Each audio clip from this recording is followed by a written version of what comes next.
This is the Mixer Live from CineTreak, a very portable, wireless stream encoder and tiny switcher. The box boasts that it offers recording, playback, subtitles, scoreboard and control of PTZ cameras. You can stream vertically or horizontally, as well as doing chroma key, with helpful exposure and focus offerings such as false colour. But what actually is it? Well, let's have a look. First of all, it comes with a little card that links you to the user manual and any firmware updates. And this is the device itself. Really small, really portable.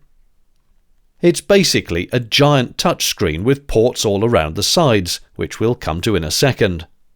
Notice that it can be powered by two Sony NPF batteries, so it really is a portable solution. There is also a 12-volt DC input on the corner. Also in the box you get a power adapter with plugs for different countries of the world. It's the usual sort of thing. You take one of these, whichever one you want it for, and then they just twist in and lock into place. Plus you have both a short and long Wi-Fi aerial, which screw onto the device to give it its wireless connectivity. And it comes with a USB-C to USB-A connection cable. Here's the device itself, which, as I mentioned, is basically just a touchscreen. But on the bottom here, you've got that connection where you plug in a little aerial to give it Wi-Fi. USB-C for USB-C'ing. There's an HDMI output if you want to put the program output onto a bigger screen. You've got a 1/4-inch tripod thing so you can mount it onto a camera or stand of some sort. Then you've got not one, but two HDMI inputs. Plus there's the 12 volts input if you don't want to power it from two Sony NPF batteries on the back. You can just power it from the NPF, which makes it very portable. There's also a fan here, which it needs because it gets quite warm. On the top here you've just got another 1/4-inch thread. Over on this side there's an SD card slot for uploading new firmware and also storing images and logos and things that you can put to air.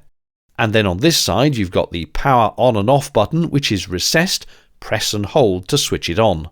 You've got two function buttons which you can program, and they just click and do individual tasks like cutting between the HDMI inputs. You've got a headphone socket and you've also got a microphone input jack. The device itself weighs 266 grams, but after adding two of the smaller NPF batteries and the Wi-Fi antenna, that goes up to 481 grams, so it's a not inconsiderable addition to the top of a camcorder. However, it's certainly doable. What you might use it for example, is to plug into a camcorder as both a confidence monitor and a live streaming encoder, taking the HDMI out of the camcorder and plugging it into the CineTreak device, which immediately means you've got full streaming capability from your camcorder.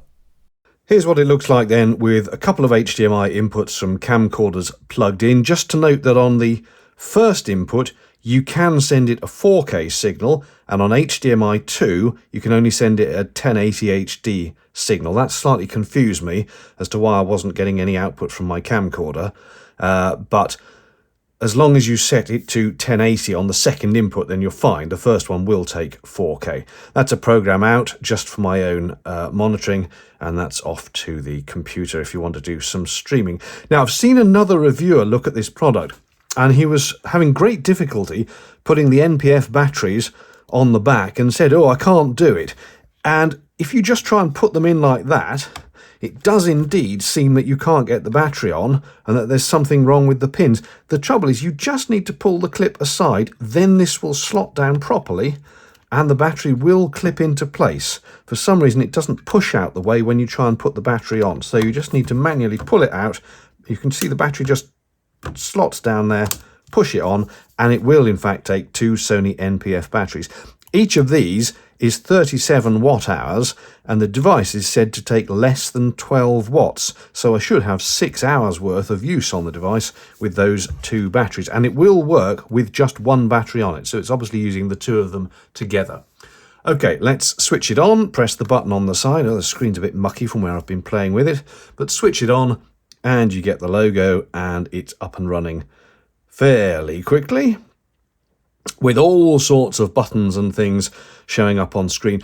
I am not in this video going to go through every single button, and that was it detecting the Wi-Fi. I'm not going to go through every single function of these, how they operate. What I will do is I will put a separate video up on the channel, not quite a tutorial, but demo, if you like, of all the different functions and how they work. But in brief, you've got functions down the right-hand side that are to do with setting up your focus and exposure and so on and so forth. For example, on that one, we've got some peaking we can turn on to check your focus. You've got zebra bars for both under and over exposure that you can turn on. You can turn on false color if you want. You can change the way the image looks in terms of brightness, contrast, and saturation. Yes, you can put markers on screen for 4:3 and 2 to 2.35 to 1 if you want to do film aspect ratio, all that kind of thing. And then down at the bottom here, you've got some PTZ camera controls. I don't have any PTZ cameras, but if you did, that's where you would access them. On the other side here, you've got controls for what you want to see. You can see here at the moment, I've got a background still image and the input from one of my cameras. If I go to that, I'm simply seeing that one full-size camera. If I press that one, you get... now, why is it not seeing input 2? Hang on.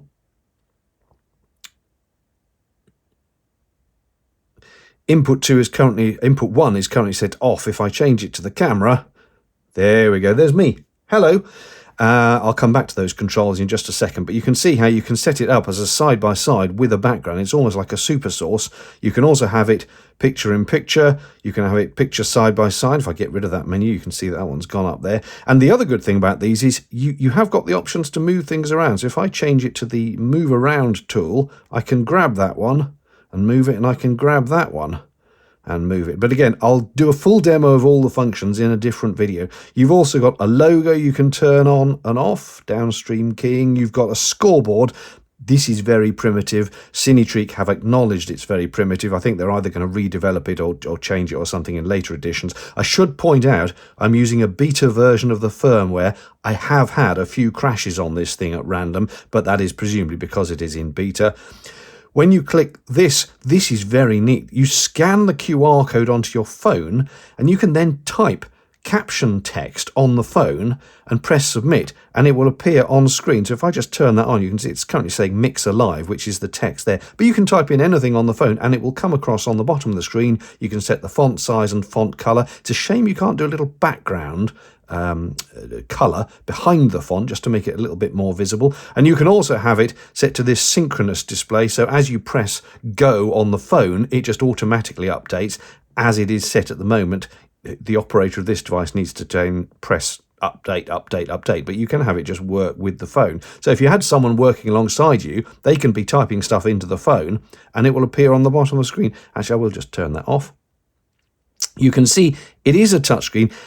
It's hit and miss as to how responsive it is. Sometimes I'm pressing things and I don't get a response. Sometimes I press them and act immediately. Also, these icons are very small, and there are even sub-icons within the menus that are really, really, really tiny. So, for example, if I bring up the transitions menu, this softness button, look how tiny that little dot is to adjust the edge value of the... So I'm trying to grab it and it did get it, but it's ever so small, it's ever so fiddly. This is certainly one of my criticisms of this. I know it's a tiny screen, but even so, some of the icons are very, very small, like trying to exactly hit these timings for the auto transitions. This is seconds for if you want it to do an auto transition. I tell you what, I'll just put that up and you can see that that's...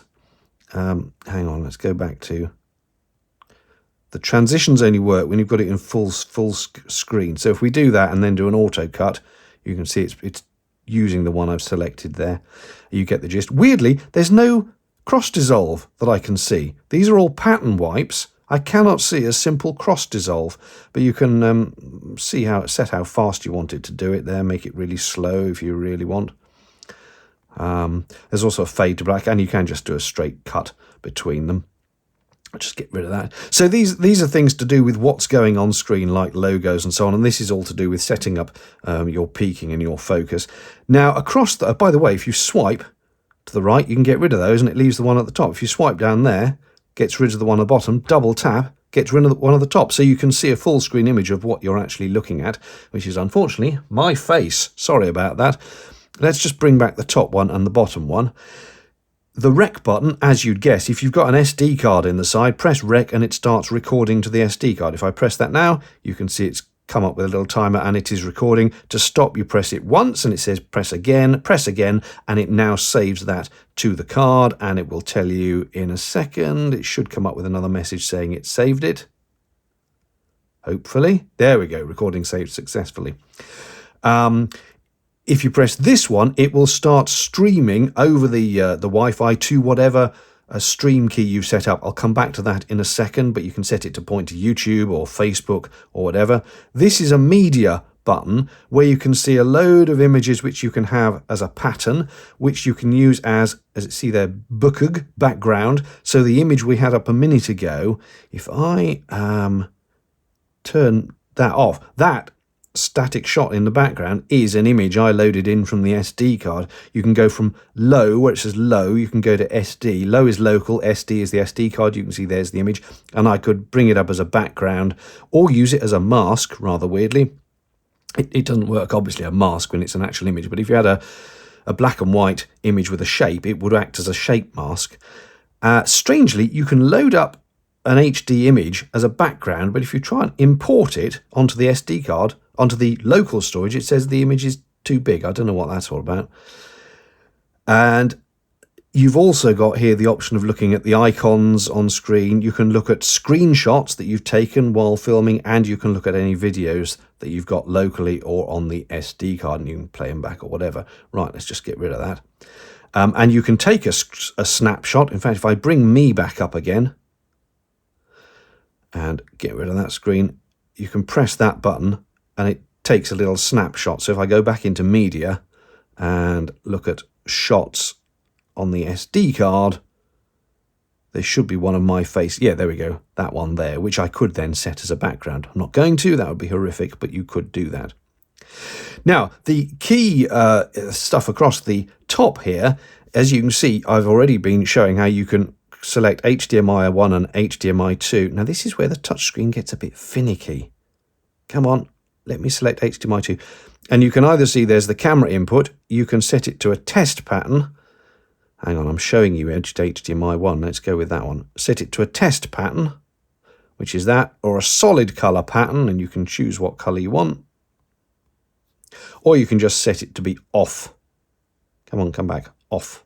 In which case you get the background image. So that's where you set what you want your two inputs to be. This is audio metering, and you can set it to audio follow video for when you switch between the two. You've got a separate mic input there, which you can set between mic and line. You can set your headphone volume and your overall program output volume. It's all very flexible, I must say.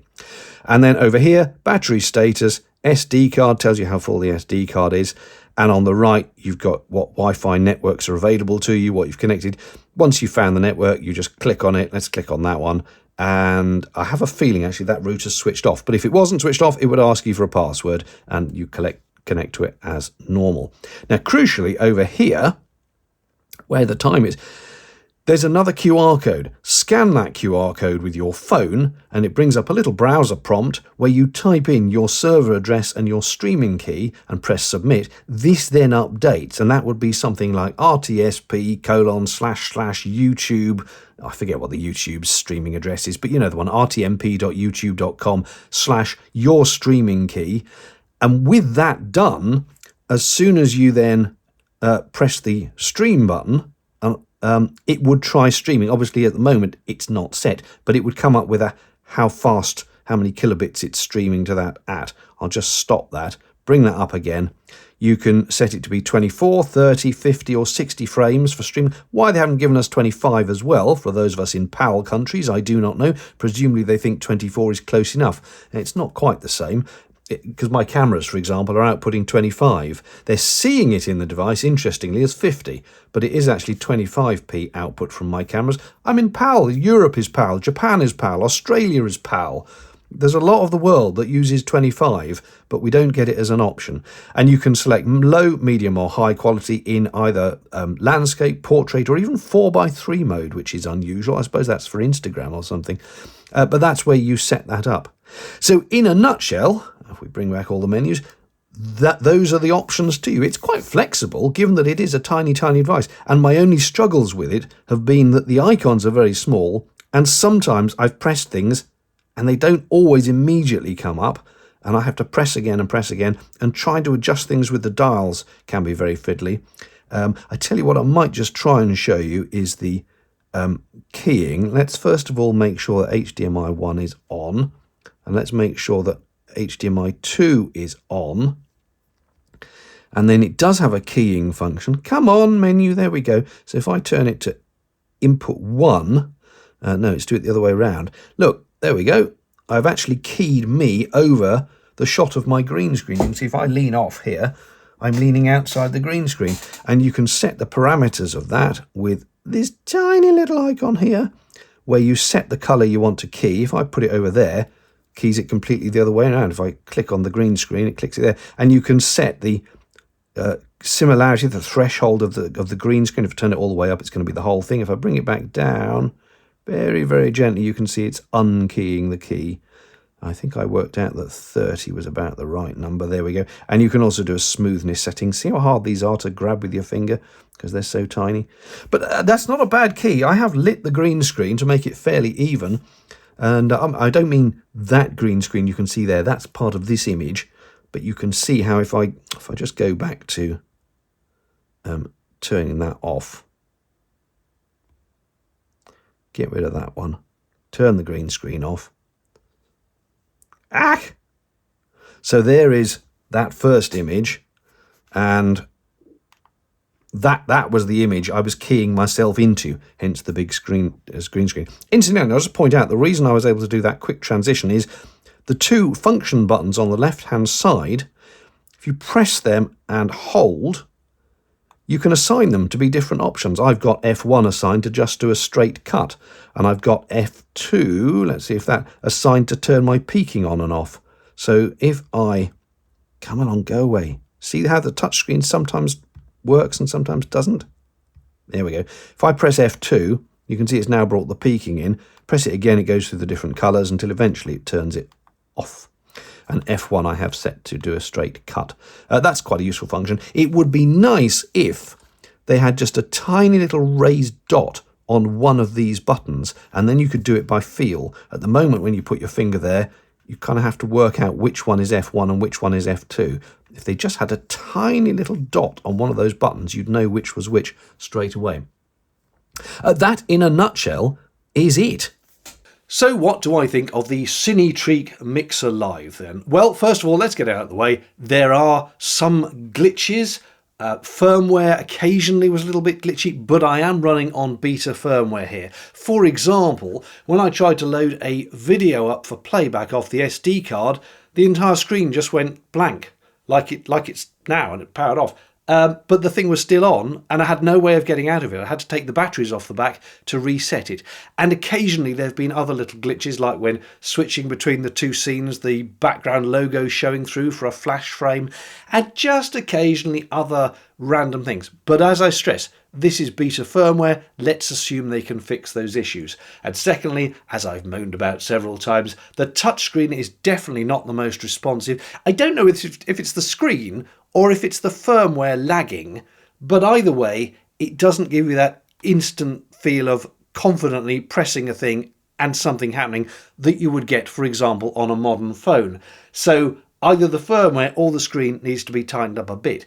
And also, the icons are very, very small. It's hard to do precise adjustments on some of the things. It's hard even to press the icons. And I know it's a small screen, but I do think things could have been made bigger to operate. It looks like the interface suits a bigger screen, but on this size, there definitely need to be just a bit more thought put into making the icons and the interface work for a screen this small.